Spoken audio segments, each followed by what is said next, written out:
네, 여러분 안녕하세요. 대성 마이맥 한국사 강사 연미정입니다. 네, 여러분들 9월 평가원 모의고사가 치러졌는데요. 이번에 뭐 이제 문제 난이도에 대한 이슈가 터지는 바람에 여러분들이 좀 어떤 때보다도 시험 자체를 그 대하는 마음이 좀 이렇게 예민하게 좀 느껴질 수밖에 없었던 좀 그런 시험이었죠.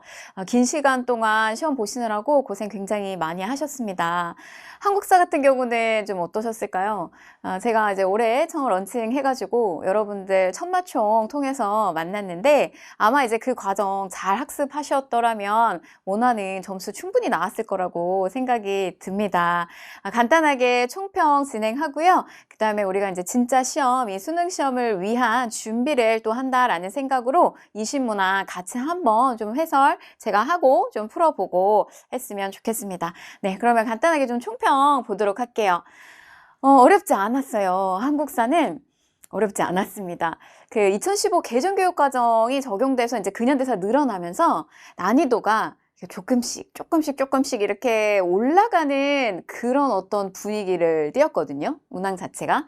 그래서 어떤 그런 이제 난이도에 대한 이슈 이런 것만 터지지 않았더라면 좀 요번보다 난이도가 올라갔을 거라고 저는 예측을 하는데 뭐 평이했습니다. 굉장히 평이했고요. 그래서 난이도 자체 근현대사 부분도 그렇게 어렵지 않았어요.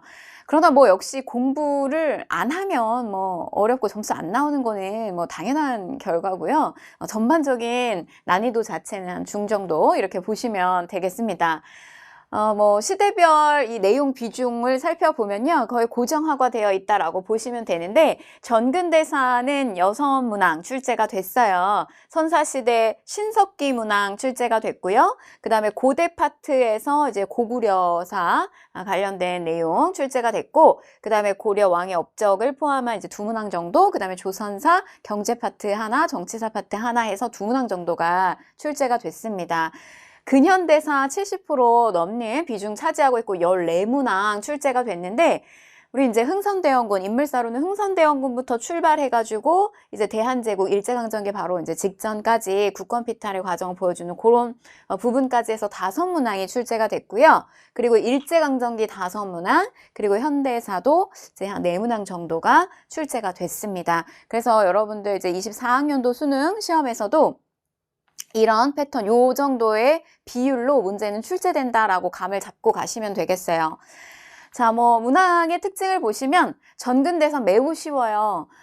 실제로 여러분들 공부를 하실 때는 뭐 이제 내신부터 시작해서 이제 수능까지 준비를 하실 때는 분량 자체가 전근대사가 만만치 않거든요. 그런데 이제 이 정작 수능 시험에서는 출제의 비율이 굉장히 적기 때문에 좀 이렇게 시대가 넓게 벌려질 수밖에 없어요. 그래서 전근대사 요번에 특히나 굉장히 쉽게 출제가 됐고 근현대사로 갈수록 우리 이제 난이도가 좀 어려워지기 전 시험하고 비교를 해서 보게 되면 점차적으로 자료에 대한 어떤 비중, 양이라든지 이런 것들이 조금 더 늘어나는 편이에요. 특히 근현대사 이제 자료 제시 형태의 비중이 좀 높아지고 있다라는 점. 그래서 여러분들이 문제를 보실 때 뭐 어떤 이렇게 단순한 키워드를 가지고 문제를 푸는 거는 좀 전근대사가 그런 쪽에 가깝고 근현대사는 적어도 여러분 뭐 예를 들면 이제 치안유지법이 뭐냐, 민족말살 통치 시기의 시대적 상황이 뭐냐라고 하는 거를 자료를 통해서 여러분들이 해석하고 읽어나갈 수 있는 수준 정도는 돼야 돼요.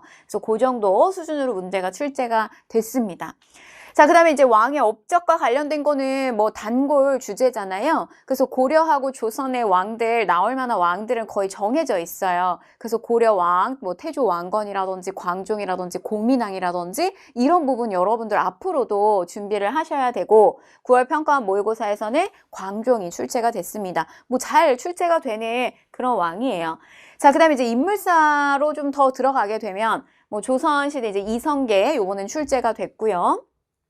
또 한인애국단 김구. 근데 이제 이 인물사가 어렵게 마음 먹고 어렵게 출제하려고 하면 이 부분 되게 난이도를 올릴 수 있거든요. 그런데 이번 시험에서는 뭐 그냥 평이하게 출제가 됐고 쉽게 출제가 됐습니다. 자, 그 다음에 6번 문항. 제가 이제 뭐 그 전에도 이 해설 강의 이렇게 올려드리고 하면 뭐 2번 문항, 요 문항에서는 경제가 단골로 나올 거야. 그리고 뒷번호에서는 뭐 요런 주제들이 나올 거예요. 라는 것까지 여러분들한테 알려드리는데요. 왜냐면은 이제 패턴이 좀 비슷해서 그래요. 6번 역시나 조선 후기 경제 파트가 요렇게 고정화돼서 문제가 출제가 됐어요. 그래서 뭐 상품 작물, 상평 통보 요런 키워드를 가지고 여러분들이 찾는 문항이었고요. 역시 이제 뒷번호 현대사에 들어가게 되면 18번, 19번, 20번은 요게 이제 번호만 조금 살짝씩 바뀌거나 아니면 약간의 통합사 형태의 문제로다가 출제가 됩니다.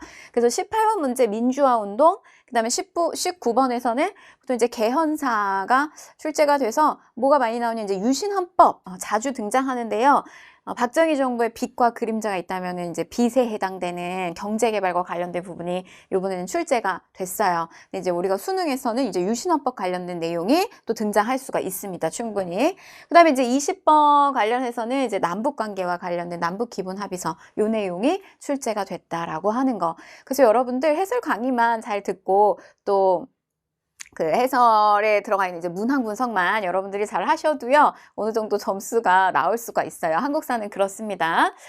자, 오답률이 좀 높았던 문항들 살펴보게 되면요, 오답률 이제 나온 것들 5문항 정도 제가 뽑아서 보여드리는데, 그렇게 높지가 않아요. 그러니까 보통 한 10문항 정도 가까이가 오답률이 40%가 넘는 그런 문항들이 나온단 말이죠. 난이도가 좀 여러분들이 시험을 응시하시면서 난이도가 높았다라고 느꼈을 경우에, 그러니까 공부가 안 돼서 높았을 수도 있고 실제 난이도가 조금 올라갔을 수도 있고 한데, 근데 이제 이번 같은 경우는요, 뭐 이렇게 한 5문항 정도, 그리고 50%까지 넘어가지가 않아요. 오답률 자체가. 그래서 높게는 뭐 70%, 80%까지도 나오는 그런 문항들이 있었어요. 근데 요번엔 그렇지가 않았습니다. 그래서 뭐 3번 고구려, 이제 우리가 본 내용 들어가서 볼 텐데, 요 문항이 왜 틀렸을까라고 제가 짐작을 해보면, 이제 뭐 율량반포나 불교 수용 관련된 키워드를 주고 나라를 찾는 문항이었어요. 그런데 율량반포 그리고 불교 수용, 이거는 고구려도 했고 신라도 했고 백제도 했는데 라고 하면서 여러분들이 찾는데 조금 시간이 걸렸을 수 있겠습니다. 그래서 요게 아마 이제 높게 출제가 됐다라는 거. 그러나 이제 뭐 평양, 천도라든지 다른 키워드를 줬죠. 자, 그 다음에 이제 15번 문항 같은 경우 임시정부 관련된 내용 출제가 됐는데요. 요거는 이제 15번 문항 가서 보겠습니다. 조금은 어렵게, 제가 봤을 땐 뭐 이렇게 5개 문항 중에서 15번 문항이 좀 그나마 까다롭게 출제가 된 문항으로 보여지고요.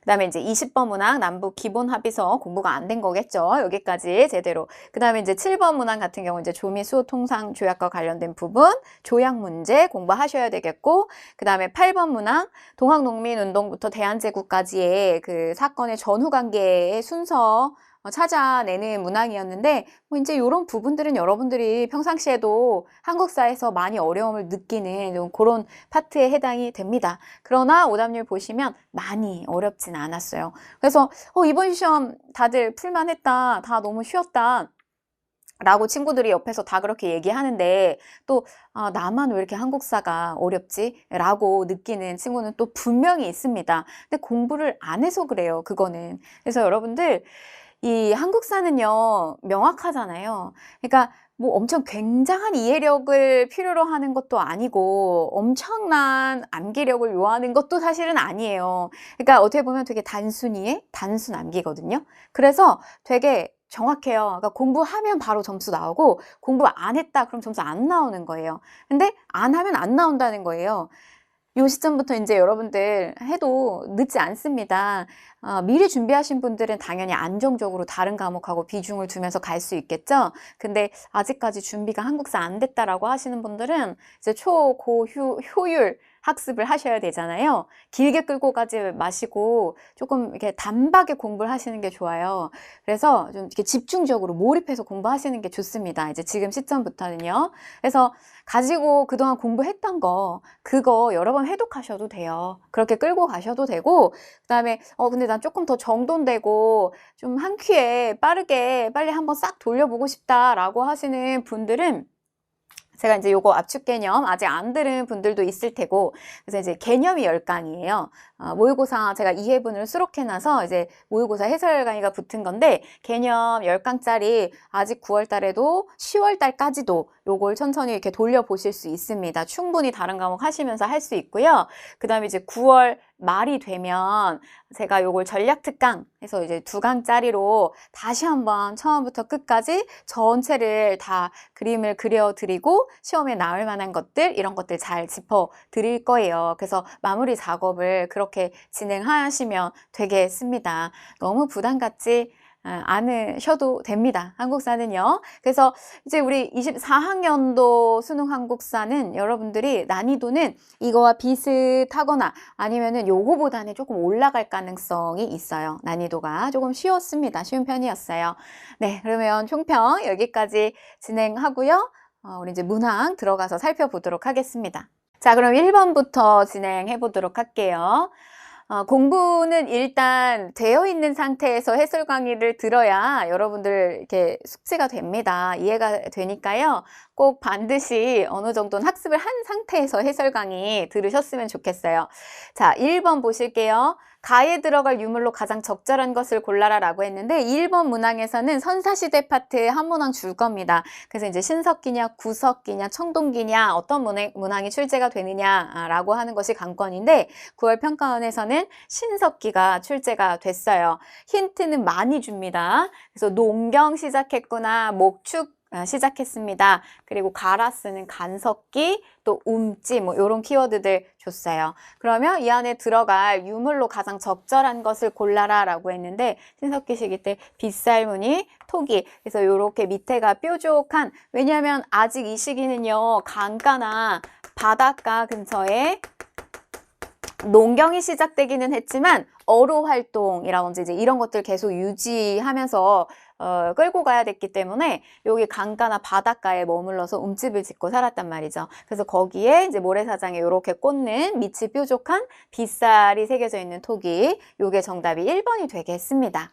자, 그 다음에 비파의 악기 모습을 닮은 비파형 동검인데요. 뭐 여러분들 이제 공부하시다 보면 가끔가다 이제 제 게시판 질문에 오늘 비파형 동검은 뭐 무기로서 사용이 되었나요? 아니면 저걸 뭐 군장이 차고 다녔나요? 이제 조금 이렇게 깊게 들어가는 그런 질문들, 그것마저도 깊어요. 사실 그렇게 깊은 질문은 아닌데 뭐 수능에서는요 이거의 기능에 대해서 이런 거 묻지 않아요. 그냥 신석기냐 청동기냐 철기냐 이걸 구분하는 정도입니다. 그래서 반드시 여러분들 공부를 하실 때는요 그냥 공부를 드립다 이렇게 하는 게 아니라 실제 여러분들이 봐야 하는 이 수능 시험이 어떤 패턴으로 나오는지, 이게 한능검을 내가 응시한다 그럼 또 좀 느낌이 다르거든요. 그러면 그 시험 자체를 먼저 보면서 이렇게 공부를 같이 하는 거예요. 그래야 내가 공부의 범위를 늘려야 될 범위와 줄여야 될 범위를 이렇게 결정 지을 수가 있잖아요. 그래서 요거는 청동기 시기구나.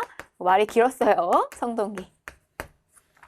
자, 그 다음에 임신석에서 요거 잘라요. 지금 이 1번부터 5번 선택지가 굉장히 시험에 또 어딘가에 곳곳에 들어갈 수 있는 수능 시험에서 그런 이제 선택지가 됩니다. 임신년에 돌에다가 약속한 거예요. 새겨 넣은 겁니다. 그래서 화랑 둘이 우리 유학 공부, 유학 경전 마스터 하자라고 하는 거를 여기다 같이 맹세한 그 비석이 바로 임신석이서. 요거는 신라. 자, 그 다음에 당백전이네요. 당백, 일당 100배의 가치를 띠는 거. 상평통보가 조선 후기 때 많이 유통이 됐잖아요. 그런데 우리 경복궁을 중건하면서 상평통보의 100배의 가치를 띠는 이 당백전을 남발하고 많이 발행을 했다라는 거죠. 그래서 요거는 흥선대원군 시기 때 근대 파트의 시작점을 알리는 뭐 화폐점.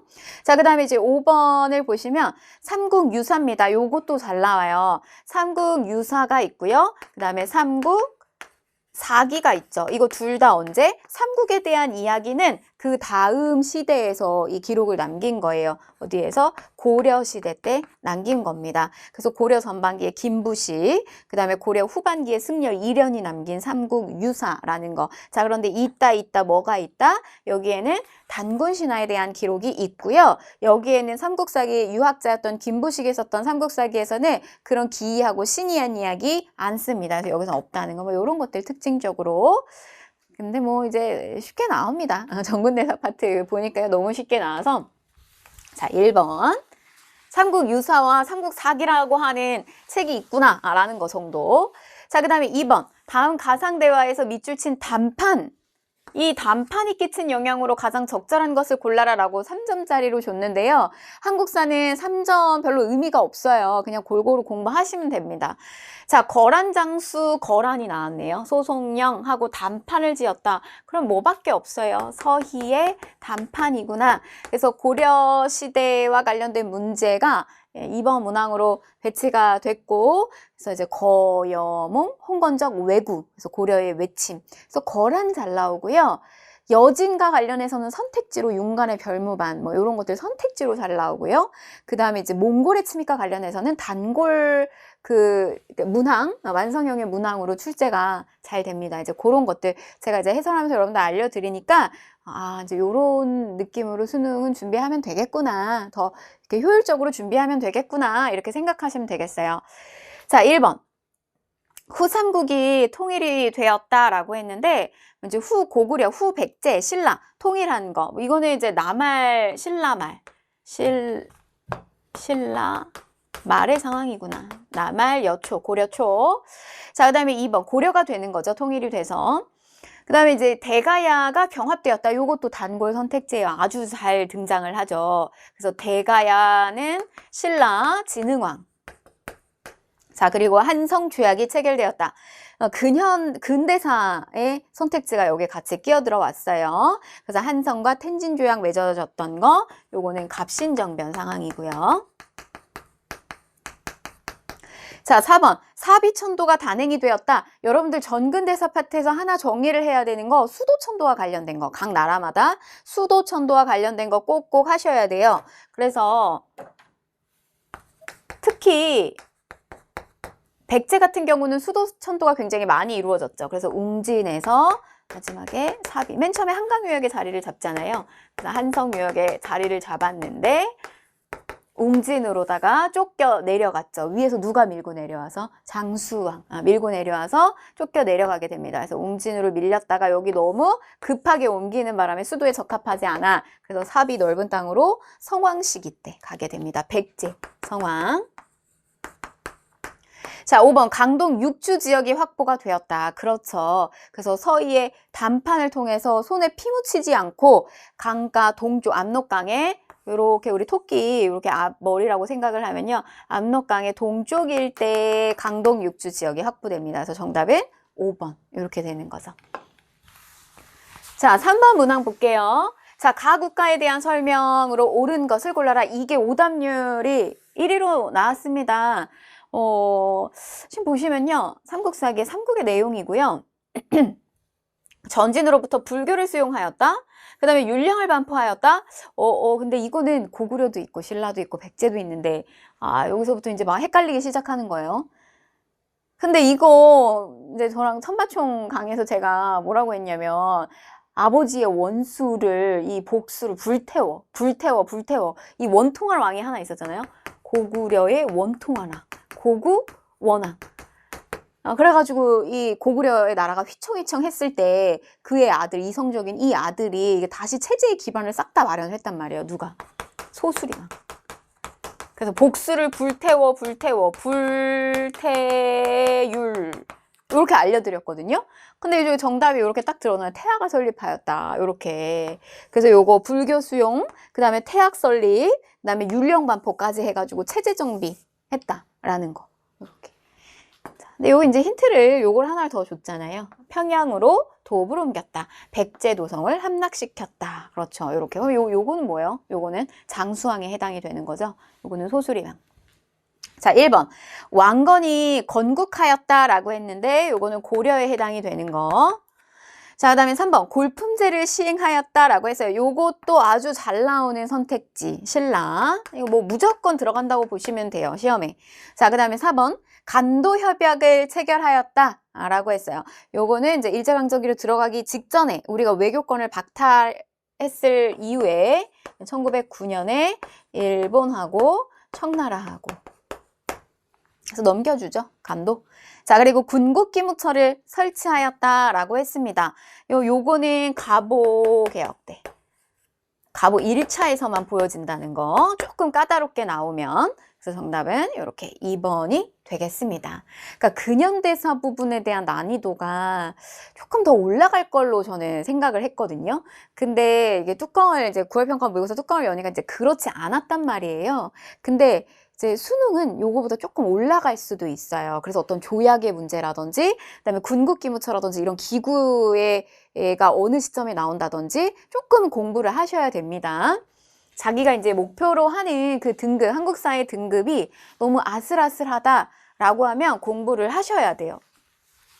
자, 그 다음에 4번. 자, 가에 들어갈 내용으로 가장 적절한 것을 골라라 라고 했어요. 자, 고려의 왕, 나올 만한 왕은 정해져 있다는 거예요. 자, 근데 과거제가 도입이 됐어요. 또 뭐 호족들을 숙청했어요. 그래서 이 왕은요, 제가 미치거나 빛나거나 앞에 태조 왕건이 혼을 많이 하고 아들들 줄줄이 나가지고 그 다음에 뭐 해종, 정종이라든지 이제 이런 왕들의 왕의 권위가 되게 휘청휘청했다고요. 그런데 광종이 자기도 그렇게 될 수 없으니까 왕권 강화를 하기 위해서 많은 업적들을 남겼는데 과거제를 도입해가지고 왕의 입맛에 맞는 사람들 뽑는 거예요. 시험 테스트를 통해가지고. 그리고 호족들을 숙청하고요. 그다음에 이제 공복은 관리들의 복 색깔 정하는 거고, 그 다음에 연호 사용하는 거고, 그래서 국외적으로나 국내적으로나 왕의 권한을 탄탄하게 만든 것을 한 것이 바로 이제 고려 광종이었다는 거. 광종. 그럼 이제 광종과 관련된 거, 요거 정답. 요렇게 바뀌어서 뭐, 여기 있는 내용 중에서 나온다면, 여러분, 요 과거제. 그 다음에 요거 연호 사용 요런 것들과 요 노비양금법은 두 개가 바꿔가지고 이게 답이 될 수도 있게끔 출제될 수 있어요. 자, 이 노비양금법 역시 마찬가지로 호족 세력들 경제권을 뺏는 겁니다. 그래서 노비는 저렇게 개인의 사유재산이잖아요. 그래서 국가의 재산으로 돌리게끔 이거 말하자면 검사하는 거예요. 그래서 억울하게 노비가 된 사람들을 국가의 재정으로 확보할 수 있는 일반 양민으로 돌려주는 게 노비양금법이에요. 자, 그 다음에 이제 4번 오경 15부 62주가 설치가 됐어요. 요것도 단골 선지. 한 번은 무조건 들어갈 거예요. 시험에서. 그럼 요거 어디냐? 발해. 자, 그 다음에 한성 사범학교. 학교. 근대 교육을 시킬 수 있는 선생님을 키우는 학교가 한성 사범학교예요. 이게 언제 나왔냐? 가보개혁기 때. 근대로 넘어가는 거죠. 가보개혁. 가보 2차. 이렇게 됩니다. 자, 5번 보실게요. 자, 밑줄친 그래서 인물사가 출제됐는데 인물사 근현대사 파트에서 거론되거나 이러면은 난이도 올라간다. 어렵게 출제할 수 있거든요. 근데 너무 쉬워. 앞에서. 너무 쉽게. 근데 이제 조선사가 내용이 되게 방대한데 요거 하나 나왔어요. 세상에. 그래서 공부한 게 좀 아쉬워라. 그렇게 느낄 거예요. 근데 여러분 뭐 시험은 이제 공부 좀 잘하는 친구들은 알 거예요. 시험은 내가 이렇게 시험에 나오는 것보다 나오는 수준보다 그 위에 있어야 실제 여러분들이 긴장도가 있게 시험을 치를 때 점수가 훨씬 잘 나오죠. 그러니까 거기에 그 수준과 난이도에 딱 맞게 공부한다 라고 하는 거는 점수가 이렇게 좋게 나올 수도 있고 낮게 나올 수도 있고 너무 아슬아슬해요. 그러니까 이렇게 날아다니면서 풀어야 돼요. 쉽게 말해서. 그러니까 많이 공부하고 시험을 쉬우면 조금 여러분들한테 한국사는 좋습니다. 자, 밑줄 친 그에 대한 설명으로 옳은 것을 골라라. 위하도 회군. 위하도라고 하는 섬에 갔다가 군대를 회군시킨 거예요. 돌린 거예요. 원래 이제 요동정벌에 나섰다가 그래서 요렇게 위하도 회군 나선 게 누구냐? 이성계죠. 그래서 압록강 일대까지 갔다가 쭉 돌려가지고 다시 왔어. 회군시켜서 왔어. 그럼 이거 보낸 사람이 있을 거 아니에요. 그 정부를 치는 거죠. 고려 말의 마지막 기득권자 최영. 일파 제거하고 이제 본인이 주도권을 잡고 조선을 건국하는 거죠. 정답은 1번. 이렇게 되는 거죠. 자, 2번. 노급을 폐지하였다. 얘도 단골. 얘도 무조건 나올 거예요. 노급을 폐지하였다. 노급과 관련된 키워드가 반드시 들어옵니다. 여러분 시험에. 읍 단위로 관료한테 녹을 준다. 읍 단위로 관료한테 저 시기에 녹이라고 하는 건 토지를 주는 거예요. 읍 단위면 엄청나게 크잖아요. 그래서 여기에 이제 저 노급에는 실제로 이제 농사를 짓는 사람들이 있단 말이죠. 그 노동력까지 같이 주는 거예요. 그러면은 그 귀족 관료의 권한이 너무 세지니까 결국에는 폐지한 겁니다. 누가? 뉴스페이퍼, 신문왕. 왕권 강화, 신문왕. 자, 3번. 마한 일대를 복속하였다. 마한, 진한, 변한. 근데 마한 일대 전체를 다 차지한 나라가 어느 나라냐면 십제라고 하는 작은 나라에서 출발했다가 큰 나라 백제가 된 나라. 이 백제가 마한을 다 먹은 겁니다. 복속한 겁니다. 그 시점이 언제냐? 백제 근초고왕. 자, 4번. 치안유지법을 시행하였다. 치안을 유지하기 위한 치안유지법. 근데 요거는 이제 사유재산 거부하는 자들. 이들이 누구냐면 사회주의자들. 사회주의자를 기반으로 한 독립운동가들을 잡는 거예요. 1920년대 상황이에요. 자, 5번. 통리기무화문을 설치하였다라고 했습니다. 이거는 개화 총괄기구. 그래서 강화도조약 총괄기구. 강화도조약 직후. 자, 넘어갈게요. 6번. 자, 가에 들어갈 내용으로 가장 적절한 것을 골라라. 6번 뭐라고요? 조선 후기, 이제, 조선 전근대사는 여기서 끝나. 라고 알려주는 문항은 조선 후기 경제 파트. 요게 딱 6번에 제시돼서 들어오거나 조선 후기 사회사와 관련된 거. 근데 깊지 않아요. 문제는 주제만 찾아도 돼요. 그렇게 문항은 출제가 될 텐데, 그래서 들어갈 내용으로 가장 적절한 것을 골라라. 모내기법, 힌트는 8개, 9개, 10개, 엄청 그냥 다 쏟아내 줍니다. 여러분들한테. 그 다음에 상품 작물, 그리고 경강상인 송상, 사상, 민영수공업, 관영 아니고 민영수공업, 상평통보, 전국적 유통, 이런 거 다 조선후기 경제 찾아라. 정답 3번. 이렇게 됩니다. 나머지는 한번 그냥 읽어보시고요. 넘어갈게요. 7번. 자, 밑줄 친 이 조약 체결의 배경으로 가장 적절한 것을 골라라. 이제 보빙사네요. 보빙사절단. 그리고 미국 대통령을 만났다. 그러면 이 조약 체결 후 미국 대통령을 만나러 간 거예요. 그러면 우리나라에서 서구 열강하고 최초로 맺은 조약이 뭐다? 조미 수호 통상조약. 이거죠. 우리나라 근대 최초의 조약. 그러나 불평등한 조약은 뭐다? 강화도 조약. 또는 조일 수호조교. 이렇게도 표현을 하죠. 근데 이제 요거 두 가지 물을 겁니다. 근데 난이도 조금 올리면 이 강화도 조약에 대한 여러 가지 이제 부속 조약들이 나오거든요. 그래서 여기까지도 공부는 하셔야 돼요. 대비하셔야 됩니다. 적절한 거 골라라 라고 해서 1번 임진왜란 관련성 없죠. 조선 시기로 넘어가니까 앞에. 그 다음에 이제 조선 책략이 소개되었다. 그렇죠. 여기에서 뭐 하라고 했어요? 너희 나라가 가장 위험한 나라는 러시아야. 그래서 너희는 앞으로 어떻게 해야 돼? 미국하고 연결해야 돼. 연미국. 요 내용이 안에 들어가 있어요. 요거 누가 가져왔죠? 이 내용. 2차 수신사로 갔었던 김홍지. 우리나라 초반에 이제 갑오개혁기까지 개화정책 이끌었던 인물 요 김홍집이 조선 책략을 가지고 들어오게 되고 이제 이런 것들 영향받아서 결국 미국하고 소통상조약을 맺게 됩니다. 그래서 정답은 2번이고요. 자, 자유시 참변 이거 언제 나와야 될까요? 이거는 이제 봉오동 청사님 이제 요 시기로 넘어가야 되는 거예요. 일제강점기 1920년대. 그래서 이제 독립군들한테 계속 일본이 깨지니까, 일제가 깨지니까, 이제 결국에는 그 간도 일대를 불바다로 만들었고, 이들이 결국 이제 러시아 자유시까지 갔다가 거기서 참변을 당한 상황이에요. 1920년대에. 자, 분화로드 운동, 민중 속으로 들어가서 계몽시켜라. 그래서 요거는 농촌 계몽운동의 일환입니다. 1930년대.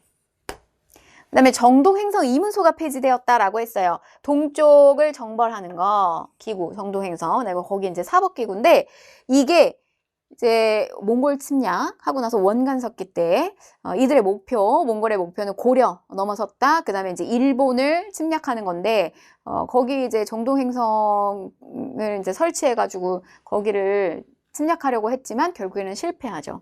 근데 그리고 나서 남겨진 저 기구가 이제 고려를 간섭을 했다라고 하는 겁니다. 근데 이걸 폐지했다고 하네요. 그럼 누구예요? 공민왕. 개혁정책, 개혁군주 왕, 공민왕, 고려. 자, 넘어갈게요. 8번. 자, 가나 사이에 들어갈 내용으로 가장 적절한 것을 골라라 라고 했어요. 가나.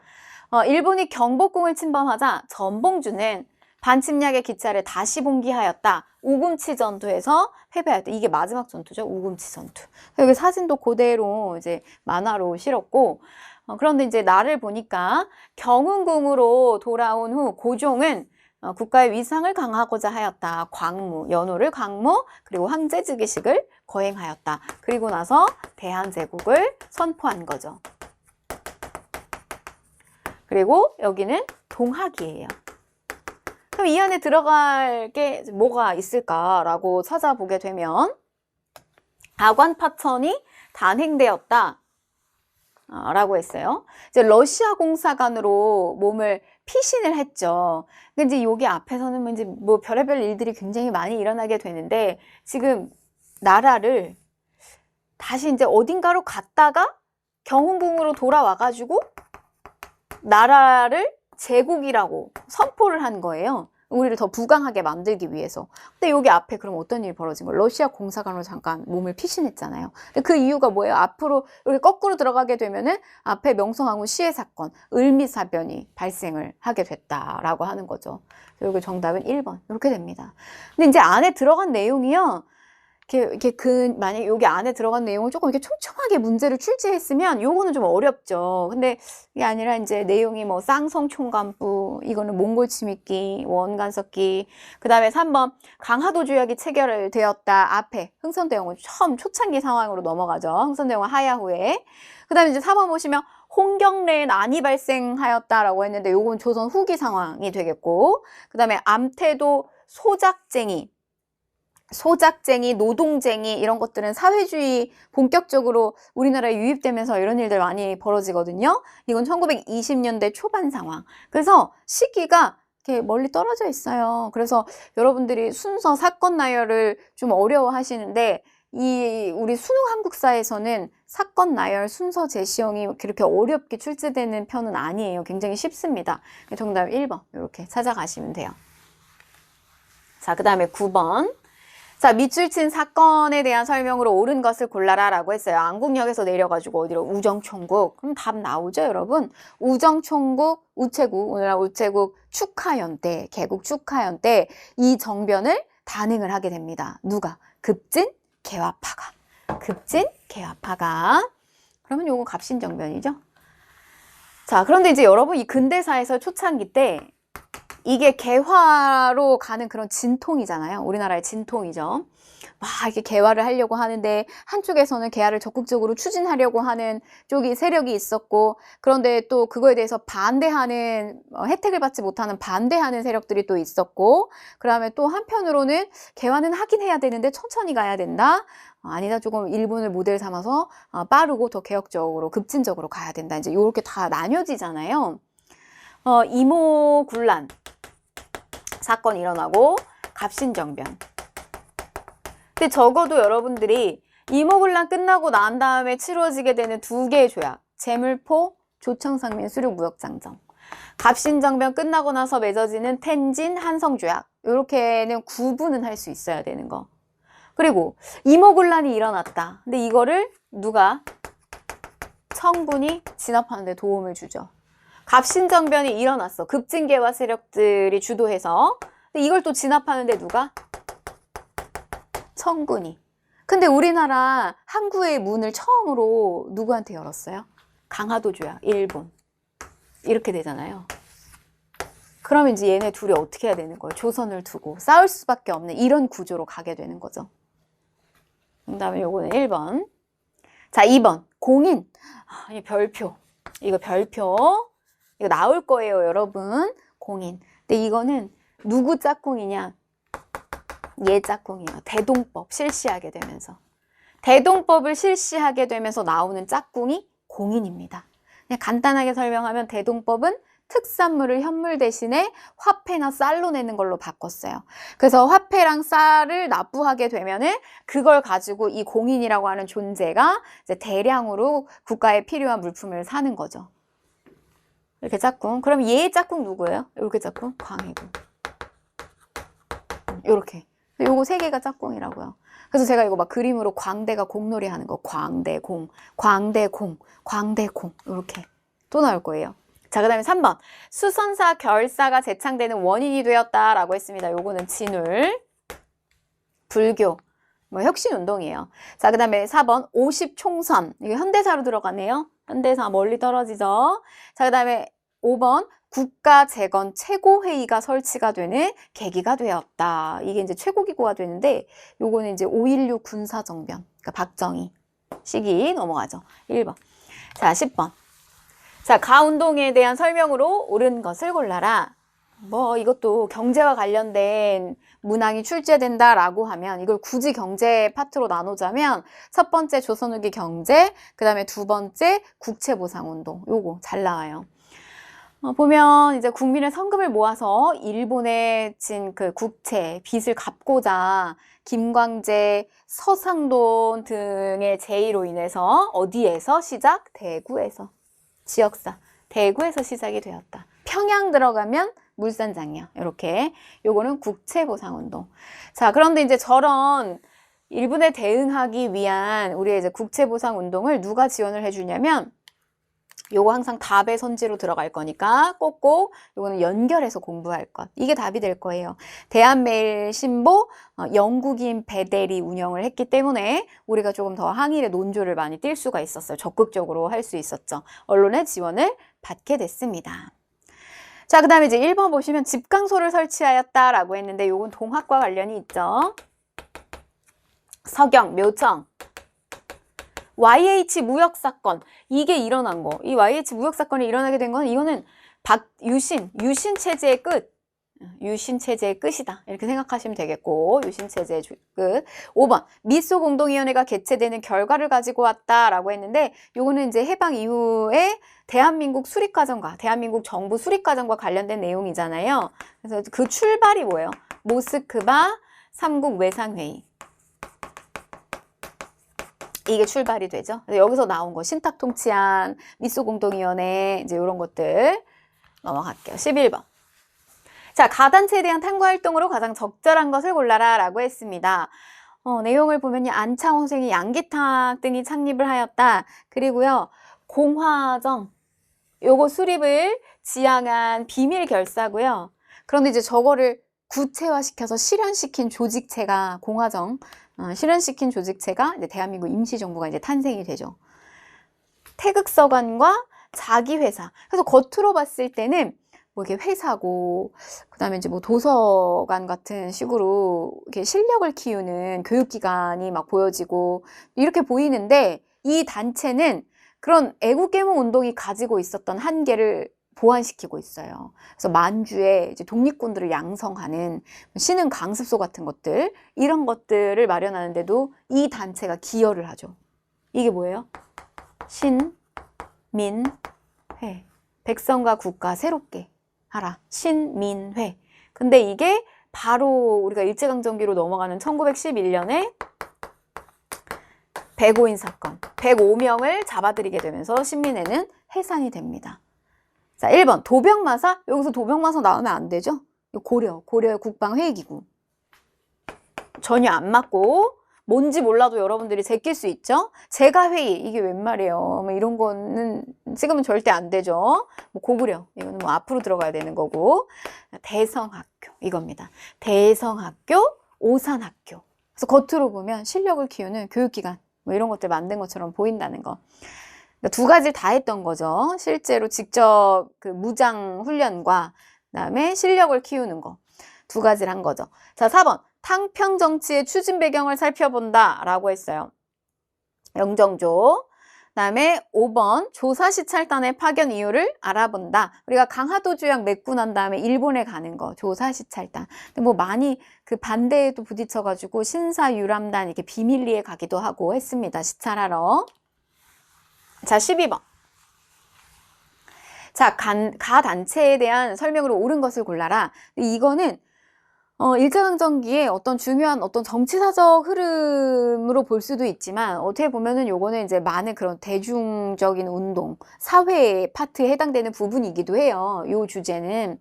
그래서 이렇게 굵직한 어떤 정치적인 뭐 독립운동 뭐 이런 걸 보여주는 게 아니라 그냥 대중들 사이에서도 나왔던 여러 운동들 중에서 뭐 여성운동도 있고 청년운동도 있고 그 다음에 어린이와 관련된 운동입니다.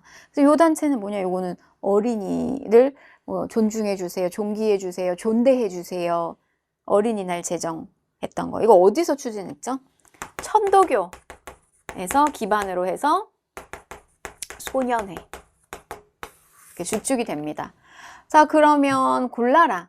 뭐 어린이날 소파 방정환 선생님 이렇게 됩니다. 정답 4번 주축으로 활동을 하게 되었다. 이게 여러분 어디에 기반이죠? 동화. 인내천, 사람이 곧 하늘이다. 그게 기반이라고요. 그래서 어린이라고 해가지고 무시하고 이러는 거 아니다. 누구나 사람은 다 존귀하다. 이런 배경에서 흘러나온 거죠. 자, 1번 인조반정을 주도하였다라고 했어요. 반정은 앞에 그 광해가 있고 난 다음에 인조반정 한 번, 그 다음에 또 앞에 연산군 다음에 중종반정 이렇게 2번 있어요. 반정 이야기는. 이거는 서인. 자, 백오인 사건, 이건 앞에 주제와 묶일 수 있죠. 신민회. 자, 부마. 부산과 마산에서 민주항쟁이 일어나게 되는데요.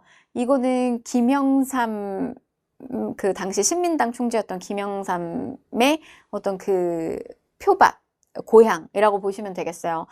YH 무역 사건으로 인해서 이제 그거를 지지해줬던 신민당 김영삼 총재가 제명을 당하게 되면서 부산과 마산에서 저 항쟁이 일어나게 됩니다. 그래서 유신의 끝이에요. 유신의 끝. 유신의 종말 끝.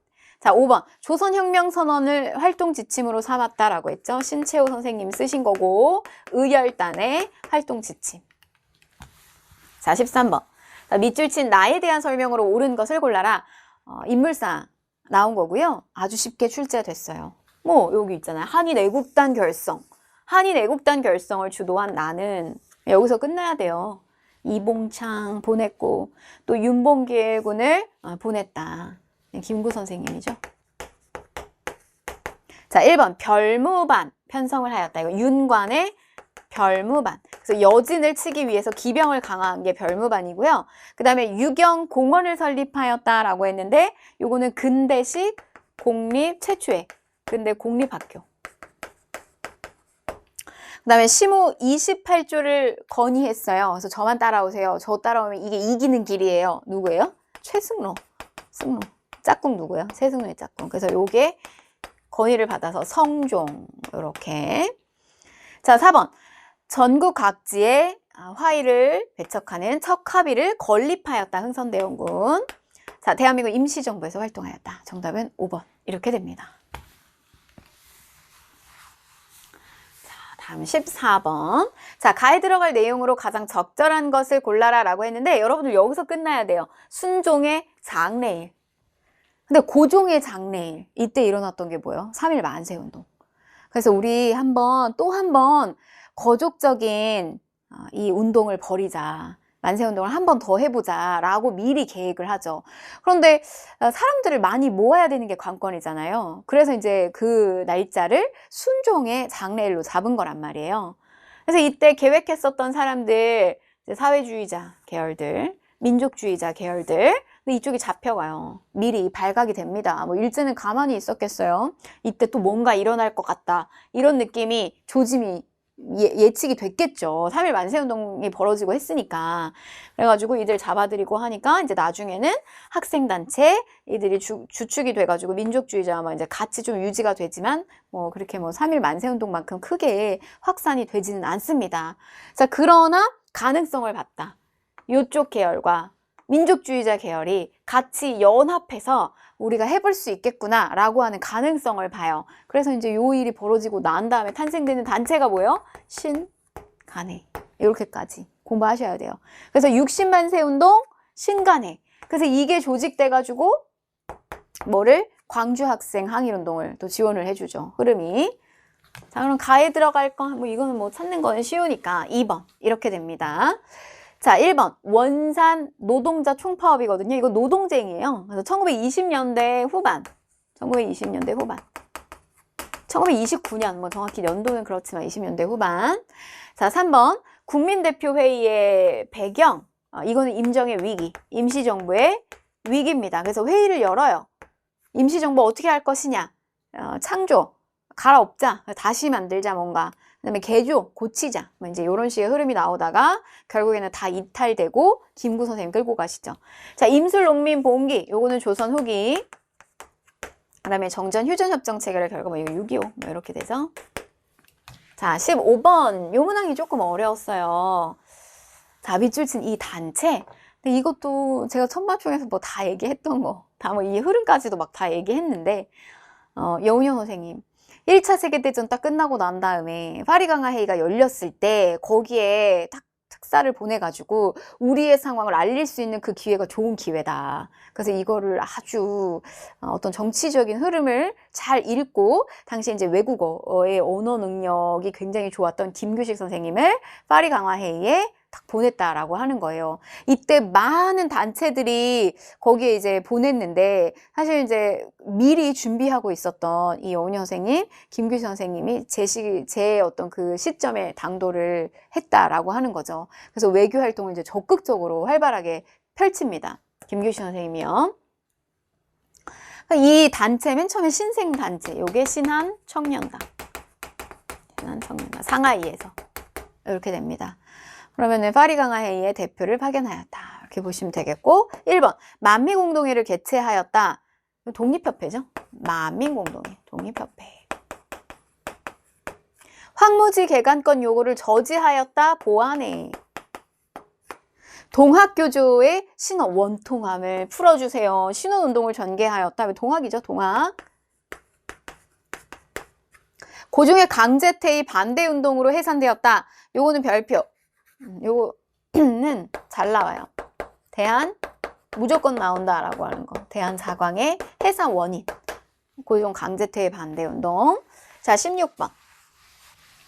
자, 밑줄 친 이 시기에 있었던 사실로 옳은 거. 자, 중일전쟁이에요. 중일전쟁 37년, 30년대 후반 일으키면 국가총동원법이 38년에 나오게 되면서 이제 다 뺏는 거예요. 뭐 인적, 그다음 뭐 물적 다 빼앗아 갑니다. 사람 뭐 총알바지로 그다음에 이제 물적 뭐 쇠붙이부터 시작해가지고 다 무기 만들려고 이렇게 수탈했다는 거예요. 그러면 이 시기에 그러면 이 시기는 뭐냐면 훈련도 제대로 안 된 우리의 뭐 학생들, 청년들을 일제를 위해서 내보내야 됐기 때문에 어떻게 하냐면 민족성을 말살시키는 거예요. 말살시켜서 나는 이제 일본의 신민이다. 라고 하는 것을 계속해서 정신적으로 멘탈을 그런 식으로 훈련을 시키는 거죠. 그게 뭐예요? 황국, 신민, 서사, 암송. 그러니까 이건 어린이용, 성인용 따로 버전을 만들어가지고 암송시키고 했다는 거예요. 정답은 5번. 자, 1번. 균역법이 실시되었다. 이거 영조. 1년에 옷감 1필 내게끔 줄여준 거. 독서 상품가 신라 하대. 능력제. 근데 골품제 때문에 잘 안 되죠. 자, 재물포 조약이 체결되었다. 이모곤란. 재물포 조청상민 수륙 무역장정 2개. 그다음에 제너럴 셔먼호 사건이 발생하였다. 이건 신미양요와 관련성이 있겠습니다. 자, 17번. 자, 가전쟁. 근데 17번부터 전쟁이 나왔어요. 그럼 뭐가 나올까? 뭐가 나올까요, 여러분? 6.25. 한다 보니까 대한민국 국방부가 제작한 북한군에게 살포되었다. 뭐 유엔군의 총공격을 예고하고 투항을 권유한 내용이 담겨져 있다. 6.25 찾으면 되겠네요. 6.25 관련해서 나오면요. 그냥 이걸 찾으세요. 인천 상륙작전. 뭐 사실 이 파트는 공부할 필요도 없을 정도로 이렇게 그냥 답을 맨날 똑같은 선택지를 줍니다. 그래서 이 정도 공부하시고. 자, 1번. 홍범 14조가 반포가 되었다 라고 했는데 요거는 가보 2차. 그러니까 전개 과정이 나와도 인천 상륙작전. 순서, 만약에 순서를 물어보더라도. 한일 의정서가 체결되었다라고 했는데 일본이 이제 러시아하고 한판 뜨자라고 하고 이제 러일 전쟁. 이게 조선을 삼키기 전에 이제 마지막 일본의 전쟁이죠. 그래서 한일 의정 전쟁 직후에 요거 끝나자마자 너네 보호해 줘야 된다. 전쟁 났고 너네 그 대한제국 황실 잘 보호해 줄 테니까 우리가 전쟁하는 동안 필요한 지점 우리가 알아서 잘 쓸게 라고 했던 게 한일 의정서예요. 자, 그 다음에 전민변정도감이 설치가 되었다. 이거 공민왕 신돈. 조선 건국준비위원회가 결성이 되었다. 건준이라고 했는데 요거는 이제 해방 전후의 상황, 해방 바로 이제 상황이죠. 1945년 8월 15일 날 조선 건국동맹이 바로 이렇게 탈바꿈을 합니다. 건준이. 만약 여기 나오면은 요게 답이 되려면 여기에 사료는 어떤 내용이 들어갈까요? 여운형 선생님 이야기가 들어갈 수 있어요. 자, 그 다음에 18번. 이제 나와야 되겠죠? 민주화운동 하나가 나와야 되겠죠? 그래서 가장 적절한 것을 골라라 라고 했는데 광주가 나왔네요. 그리고 공수 특전단들이 선량한 시민들과 지성인들을 무자비하게 진압하고 계엄사령부가 학생, 교수, 시민을 폭도로 몰았다. 교수단 이렇게 나왔어요. 요거는 뭐 5.18이죠. 광주 5.18. 그러면 군부 아니고 뭐라고 붙는다? 신군부. 앞에. 그래서 이제 그 11.6 사태로 인해서 유신의 체제가 끝났는데 다시 새로운 신군부가 등장을 했다. 전두환. 정답은 4번. 자, 1번. 이모군란의 영향을 살펴본다 라고 했어요. 아니죠. 물산장려운동의 아닙니다. 모스크바 상부 외상회의 결과. 이거는 해방 직후에 대한민국 정부 수립과 관련된 거. OECD에 가입한 거 김영삼 정부. 자, 넘어갈게요. 19번. 그래서 이제 이 현대사 문제를 출제하는 거는 좀 민감하거든요. 민감할 수밖에 없어요. 어떤 걸 주제 삼아서 출제할까. 근데 뭐 사실 문제를 엄청 창의적으로 출제하는 게 아니기 때문에 그냥 웬만한 어떤 그 수준에서 웬만한 뉘앙스 안에서 이제 나오는데 박정희 정부 시기에 이제 보통 유신헌법 체제가 많이 나오기는 한데 요번에 평가원 모의고사는 박정희 정부 시기에 빚에 해당되는 부분, 경제개발과 관련된 부분, 성과에 해당되는 부분 그런 부분이 포커스가 맞춰져서 출제가 됐어요. 그래서 경제개발 5개년 계획, 베트남 파병, 수출 100억 달러 달성. 그러나 이런 어두운 부분도 있었다. 전태일 분신 사건, 열악한 그런 노동 조건에서 일을 했었던 이런 이제 전태일과 같은 노동자들에 대한 이야기, 그 다음에 도시와 농촌 간의 소득 격차, 이거 박정희 정부 언급하는 겁니다. 자, 1번 보실게요. 지게가 발급되었다. 이거는 토지 소유를 증명할 수 있는 그런 증명서예요. 이걸 언제 한 거죠? 이거는 지게 아문을 설치해서 지게를 발급했던 대한제국 광무개혁기.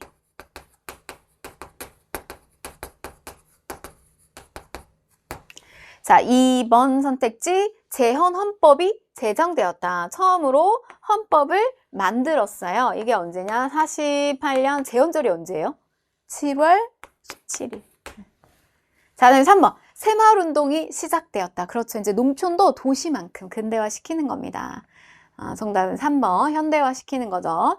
자, 4번. 금융실명제가 전면 실시가 되었다. 그래서 실명해야 되는, 실명거래해야 되는 거. 요거는 김영삼, YS.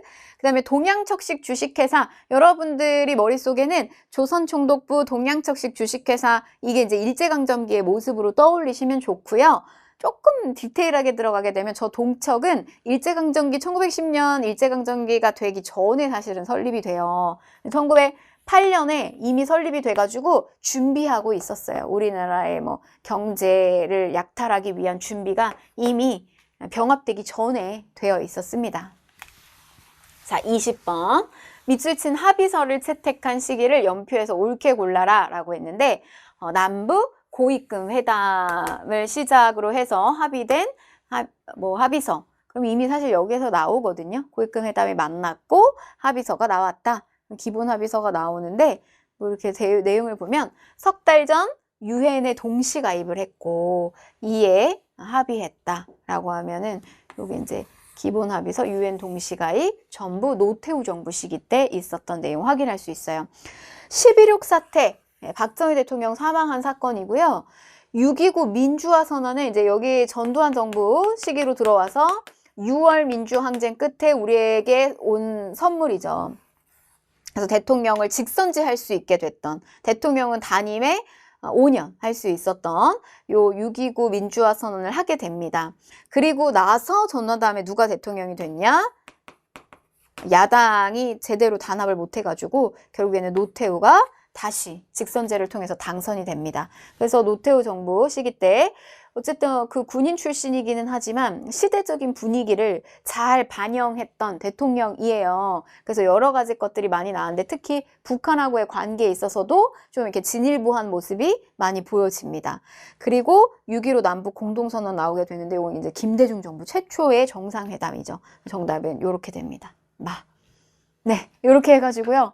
20번 문항까지 공부하는 겁니다. 한국사는요, 시험 직전까지 그냥 뭐 공부 충분히 해서 나의 어떤 그 점수의 상황을 바꿀 수가 있어요. 충분히.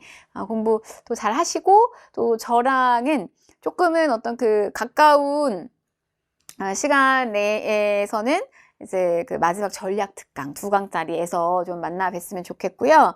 또 여러분들 아직 뭐 천마총 강의 못 들으신 분들은 또 그걸 통해서 좀 도움을 받으셔가지고 한국사만큼은 여러분들이 힘들어하지 않으셨으면 좋겠습니다. 네, 그러면 뭐 본 강의에서 만나 뵙도록 할게요.